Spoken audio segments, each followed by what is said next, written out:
entrepreneurs, are you trying to make bigger profits in your small business? Like many of us, I'm sure you're feeling it. Business is hard. Now more than ever, you need to have a plan to help your business not just survive, but thrive. I'm Marcia Reiner. I'm a business strategist on a mission, and I've helped tons of small business owners to establish and implement a tangible plan that guarantees sustainable profitability and guides your growth. I'd like to share some strategies that I've earned and learned on today's Profit with a Plan podcast. Today, I'm excited to have my international guest, Stephen Somers. Stephen is the co-founder of Marketplace Superheroes, an online education and service company that helps people all over the world learn how to sell their own products globally on Amazon for from complete scratch. Get my mouth to work. Today, together with his business partner, Robert, Stephen has won 5 Two Comma Club awards. Now, for me in my home, this is a really monumental award. This is saying that he made $1 million in 1 year using a funnel. And he did this for Marketplace Superhero, which is now an 8-figure business. And the guys have helped over 7,000 people to create multiple income streams online. And that's exactly what we're looking for today. So welcome to Profit with a Plan podcast, Stephen. We're so happy you're here. Thank you so much, Marcia. I'm really excited to be here. I love doing these kinds of shows, especially one where we get to talk not necessarily just about Amazon all day, because I've talked about that plenty, but more so the business behind what we do at Marketplace Superheroes. I'm really excited about that. Excellent. Well, take us away. So tell us what Marketplace Superheroes really gets into. Sure, no problem. So at its core, Marketplace Superheroes teaches people, as you mentioned, how to sell on Amazon at a very, very simple level. We teach people not only how to sell on Amazon.com, but all over the world on Amazon. And I think one of the things that's really made us very different to everybody else in our space is that a lot of people sell courses, whereas we now sell partnerships with our students. And I think that's very different, because we used to sell courses, and from that, we built up our freight company, Superhero Freight. We also built up a software company called our Ecosystem, where we also have a services business in that, whereby we do translations for our members, we do their listings, we do photography, all in one spot. That's why we call it an ecosystem.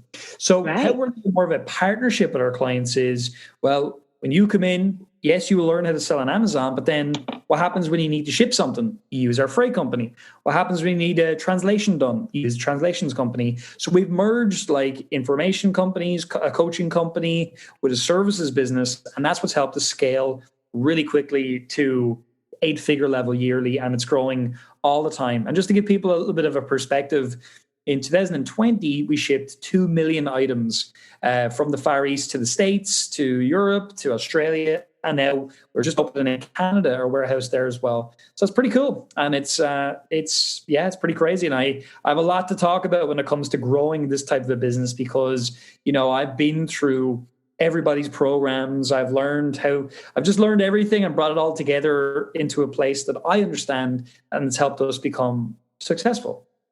I love it. And that's quite an accomplishment to do that kind of volume, especially in a COVID environment as well. So hats off to you. I think something that you got me thinking here is that most programs or offers or trainings or ideas that are given out in today's marketplace, you get this great idea, but then you're kind of left to go fend for yourself. And I love the way that you've put it all together in a way that showcases, hey, you're not alone. We're a partner. I'm going to help you and continue to help you, or the team's going to continue to help you to achieve your goals. And so many business owners are left prior to that all by themselves. Go fend for yourselves. Here's a great idea. Go figure it out, and you've done that differently. And I like that. So tell me more about the partnership in the coaching or even in the business formation side. Yeah, so when we say a partnership, we don't take equity in our clients' companies or anything like that. Well, we see it as a partnership because they're going to continue shipping with us and they're storing their products in our warehouses. And then as a result of that, well, like we can only be successful if they ship products And the only way they would ship products successfully continually is our information, our coaching has to work. So there's a really nice balance there between the two. And it's really cool because we really stand over what we do. And I think it really helps us stand out as well, as you mentioned. So that's been big. So really that's that at a very base level, people come in, they can do the standalone program if they want. And obviously there's a lot in that. And then they can join the freight company separately. We charge a yearly fee. It's like $500 currently to join the freight network. And how it works is then they pre-buy shipping credits with us, like your cell phone. So basically, like we sell a certain amount of space to somebody and they pay for that up front. Then whatever they ship, let's say they buy 5 cubic meters. Everybody listening, the sizes don't matter. It's just like, let's say they buy 5 cubic meters, which is like 2 and a bit pallets. Let's say it's 2 cubic meters their order is. Well, then we just take off the 2 cubic meters in the online system. And then they still have 3 left over. Very basic. So when they do the next order, they use their 3 that they have left over, so on and so forth. It's huge for our clients, actually, because before like our freight company rolled around, you were dealing with a freight forwarder who would like rip you off. You had a small order. They just charge you a ton of money. So we really fulfilled a real problem in our market. And if there's one thing I was to share with your audience today about that I've really learned, and it's such a simple concept, but people don't think about it. It's like, what's an urgent problem people have? Not a problem, but an urgent problem. So I'm going through and I'm learning how to sell on Amazon. But if I'm going to import something from the Far East, for example, that's an urgent problem. I need someone to help me ship that. So I don't understand how it works, really. I'm just a beginner. I don't want people to take me for a ride, as we would say here. I don't know if you say that in the US. Yeah, we do. You get taken for a ride. That's it, right? So you get taken for a ride, and that's not good. And so it's really important then that the people have trust then that the service they're going to utilize is great. And so obviously from all the coaching we've done and all the connection that we have with our clients, we build that trust. So they're more than happy to give us their freight business as well as all the other stuff. We actually, this year, we bought a legal company. And we bought a design firm as well. So we could basically offer legal services. We can offer design services. We do everything now, pretty much. Not everything, but a lot. So for those of you listening, how did we come up with that idea, like of all these things? Well, number one, it was what I mentioned. We were assessing what are the problems our clients have at every juncture in the business. And obviously we created solutions to that. But then where that comes from beforehand, it's really a Jay Abraham strategy, right, of growing your business. And I actually was personally mentored by Jay a bit this year, which is really great. And he talks about the 3 ways to grow a business, right? So for those of you who don't know, and if anyone doesn't know this, that's a slap on the wrist right there. Right. The first way is to sell more, basically, so get more customers. The second way, increase your average transaction value. And then the third way is to sell to your existing clients more often. I'll tell you what, Marcia, like I see it all the time. Most companies, they're terrible at the third way, to sell to existing clients more often. You see this too, yes. I'm sure. Yes, agreed. Yeah, and I think that's, people forget the basics. And Jay Abraham, that concept is truly basic, but it's so overlooked and often overlooked. So I'm glad you brought that out. Yeah, people forget that piece all the time, to go back. They go chasing after the new client. And what can I do to get the new client? But they don't think about the client that they've already got in their under their wing that loves them already. They've already purchased. They've already said, "I like you." So sell more to them. Exactly. They voted with their wallets, which is, the most, it's the biggest step for a person. And again, there's a lot in that, right? Because there's a lot of trust needs to be built up for someone literally just to put their hand in their pocket and pay you money. Which we'll chat more about, I'm sure. But like even from all this whole thing, like if you're listening today, look at your business, like look at your client base right now and start thinking about that. What am I referring out all the time? What business am I referring out? And then is this something I could bring in-house? I could offer as a service in my own company, and I can break off a new business unit based upon that, right? So like that's what we've done. We've got a freight company now, a software division, a design company, a legal services company. We literally have like 4 or 5 companies in the one place serving the same person, which is really big. But you can all do that. So that's a really big lesson I've learned. The second thing I'll talk about, I think your listeners will like as well. It comes from the book Ready, Fire, Aim. It's one of my favorite. It's probably the best business book I've ever read. I love that book. And what he talks about there is the 4 phases of company growth. So 0 to a million, a lot of companies are in that phase. A million to 10, 10 to 50, and then I think it's 50 plus or whatever it is, or 50 to 100 or whatever. And with ourselves, we're moving into stage 3 company growth now, which is really interesting. Thank you very much. But you know, the way we got there, every single phase, there's different things you got to do. So 0 to a million, you do have to create your lead product, your main item, what he calls your OSS, your optimum selling strategy. So what is the thing that's going to help you create enough customers to get your business up and operational? So once you start getting those customers in, then obviously what I just mentioned, selling more often and stuff like that is great. But that's pretty much a phase 2 approach really in the book, which you can start earlier for sure. But again, it is a phase 2 thing, which is like, okay, well, I have to create new products now for my clients. And what I've learned about that, which I don't know very many people talking about, is you can repackage essentially the same things in different ways with different hooks, different positioning, and create brand new offers that people are at different ways to deliver that offer that people absolutely love. That will increase your bottom line really quickly as well. I love that. So I've heard you're giving us some really juicy nuggets here. So thinking about increasing your profitability and having that kind of opportunity, it does require multiple streams of income coming from, you know, or into your business. And that multiple stream can be from the same client selling more of the same product, or I love this piece, is to package it differently and sell it in different ways. As an example might be, now I know an example, but give me an example of how you might repackage something. Sure, I can give numerous examples. So how you do this, right, actually, as well, is look at the biggest problems your clients have with implementing whatever it is. If you teach something, that's one way. Or what's the biggest problem they have in general? So in my space, it's product research. People have a challenge there because, you know, they don't trust themselves or whatever, right? Whole bunch of different things there. So we've created, say, our program, which has product research in it. So that's step 1, if you want to call it that. Now we've created a virtual bootcamp, which is an online bootcamp. It's 4 days long, and we're doing product research for 4 days, but it's delivered in a different way. It's got a different positioning because we're obviously working with our clients. And by the way, everybody, we genuinely are like giving people an unbelievably good service here the whole way through. It's not like we're repackaging something and just selling the same thing back to people again. No, we're delivering it in a different way. So you got the DIY program, you learned the research. Now come to the virtual bootcamp. Now you have live coaches helping you. You've got breakout rooms where you can ask questions, so on and so forth. We created another concept called Segue Club.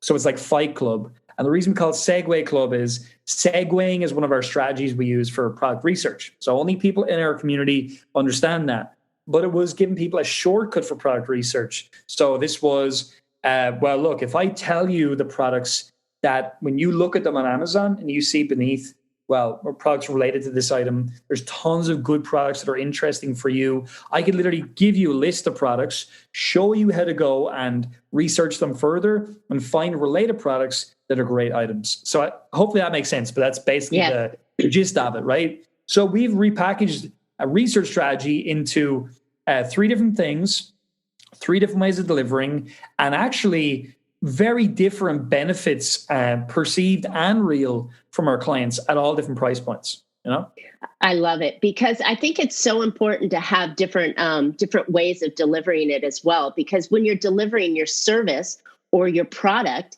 it could be in a like you said, done or do it yourself format, a done with you format, or a done for you format. Yeah. And by having those 3 different categories, you're finding 3 people that say, hey, I can't afford the done for you, but I can do it myself. And then they get in there and maybe they can't do it themselves. So then they can kind of phase into other products that you have in there. So I like that a lot.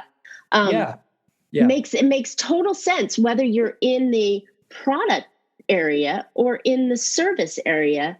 You need to offer your programs in ways that your customer is ready to buy. But you could apply this to physical items too, obviously, right? Because the big thing about physical items, I find when you're selling them on your own platform, be it through a sales funnel or through a website, whatever, like a store, is that a lot of people don't realize you can mold information and physical products together. And that's a really powerful strategy because let's say you're selling a golf training aid of some kind to help people lower their handicap. I love playing golf, so that's why I thought of that. And then so you offer this, but it's well, what if you offered a course then from someone you partner with, which was a fastest way to reduce your handicap in whatever 90 days or something like that. So now you have something you can bundle together. So you're getting way one, sell a product, which is way one to grow your business, just make more sales. You're actually adding in way two now, increasing your average transaction value by adding in a digital program. And then you're selling that to your existing customers as a new product. You're achieving that goal at the same time as well. So it's important to understand that these concepts that have been delivered to us, people far smarter than me, it's all about not saying, well, this doesn't work for my business. It's well, how does it work for my business? How can I tweak this? And what's the principle underneath this? Not what's the exact thing. And that's really important too. And that's it. In times where we're in today with the COVID scare here back in the US, I'm in Southern California.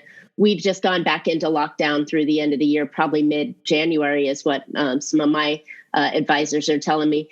But it just causes us to say, how can I evolve? How can I not pivot? Because we're not changing directions, but how can I enhance my current business? And if we take that mindset and put it on our business, whether we're in, challenging times or not, that's something that allows you to innovate. And I don't remember who said it, but there's only two ways to make money in your business: innovation and marketing. So we have to innovate constantly. And that point that you said, where we're going, well, this doesn't work for me, but how could it work for me? That's innovation. We've got to have that going constantly. 100%. Well, I would say in all my businesses, we reinvent the business every year now, maybe even every 6 months, genuinely. Mm-hmm. And that scares people, but that's what the world we live in now. We live in a very competitive world.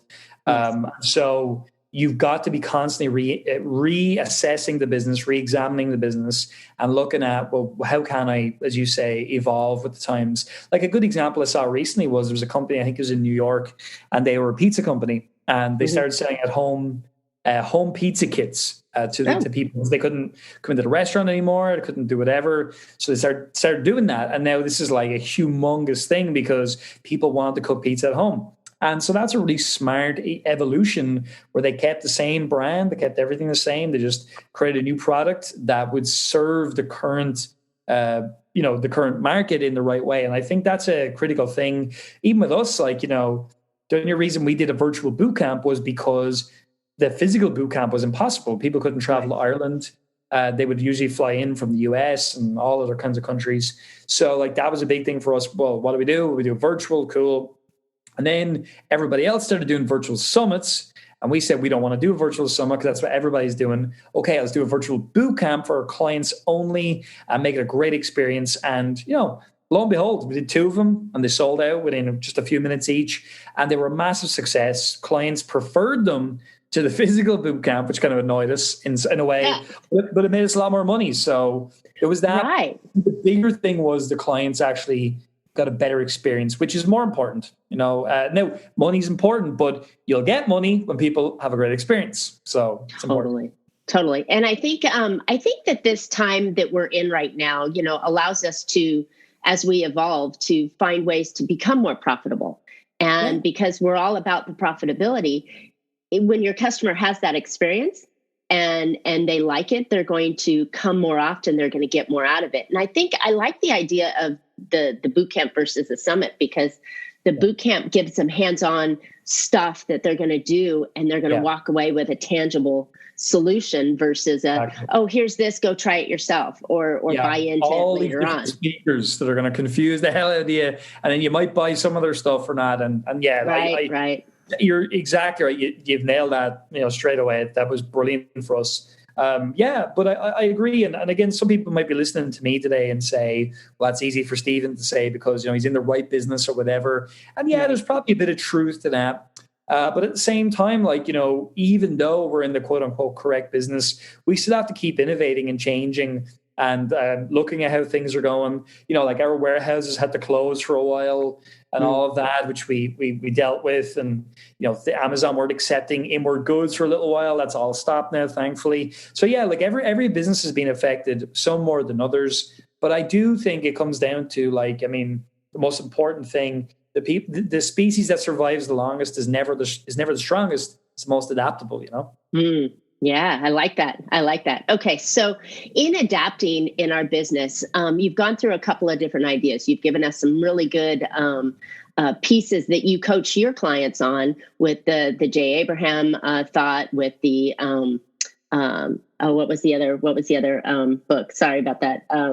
Totally the blanket. 4 phases of business growth, right? Yes. Yeah. For some reason I was stuck on. I heard a reference to the book, the 4-hour work week. So for some reason that one keeps coming in on my mind for the last few days. But I think that we have to constantly learn. We have to educate ourselves in our business, and we have to. I think that's the biggest investment we can make is in ourselves, and how to be able to be agile and adaptive in any market on there. Let's kind of go back, because what I really like about your business model is this marketplace model of creating a place where your customers can get their problems solved in one place. It's that Costco or Walmart or membership site that you're getting the biggest situations taken care of in one place. And for people who are time strapped, I'm liking that a lot. So tell me more about that.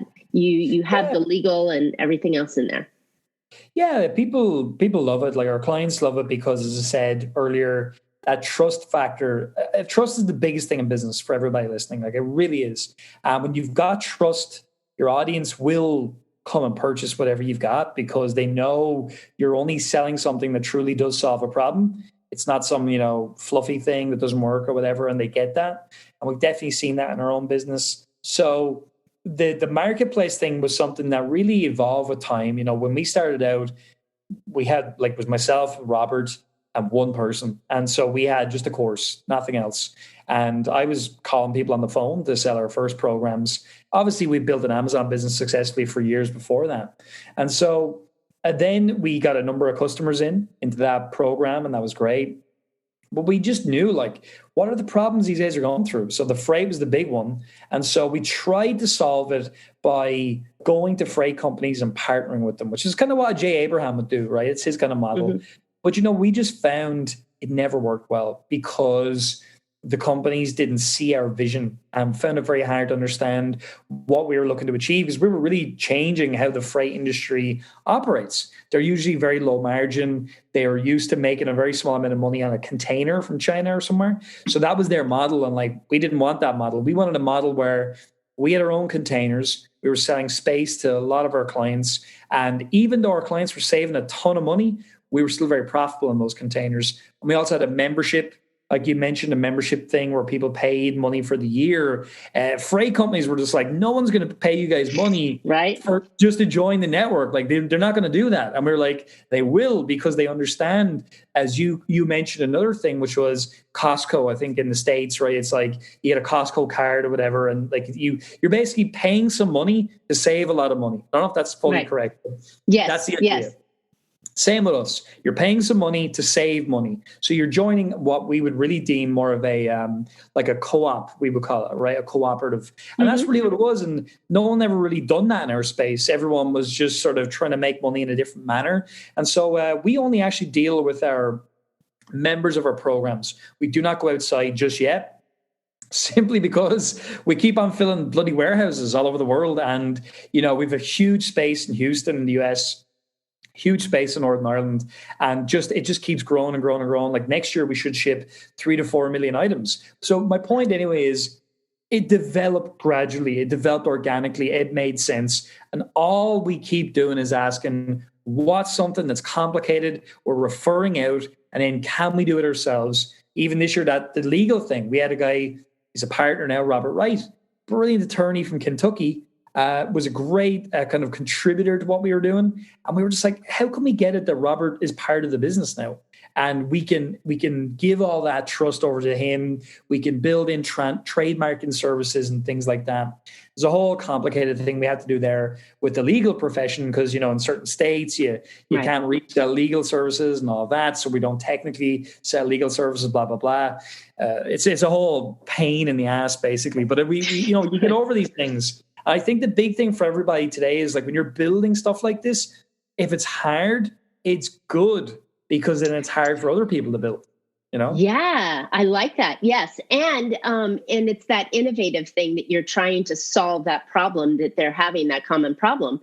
So I like that because you know what, if it was easy, everybody would be doing it. Right. So we have to have ideas that, are that blue ocean, that thing that nobody's doing. And it's not a new solution. It's just the way you're packaging it. Yeah. How you're putting it in. And so I've got a legal friend. She's actually my legal advisor. And she has done things because she kept seeing the same problems. So very similar.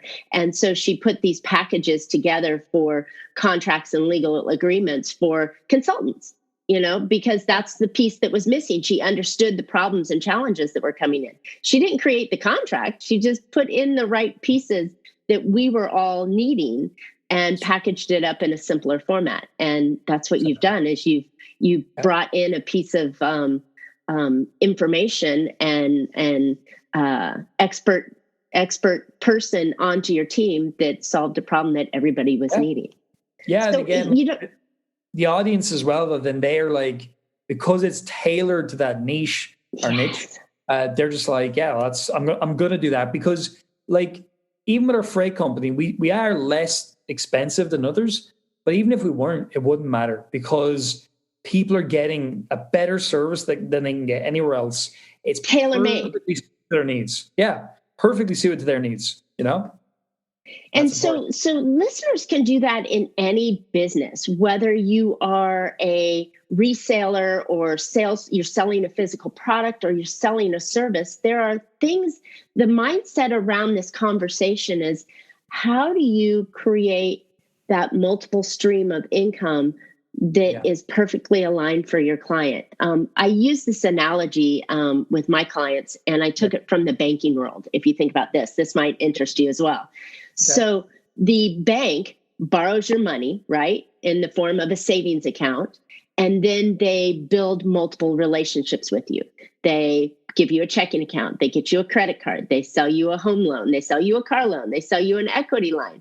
So they get all these relationships, business banking, all these things where it becomes so valuable to you that you can't pick up and leave and go to somebody else. But they're still doing the same product. They're just packaging it in different ways to solve all of your problems in there. So it's very similar. And it's a brilliant way of creating more income and creating lasting customers and hitting that third tier of Jay Abraham, sell more to the same customer. Yeah, no, I love that analogy. It's a great one. And I would say one more thing to people listening today. You've got to make these changes in your thought process about yourself. So, for example, a lot of people define themselves by what they offer. So I am a dentist. I'm an Amazon seller.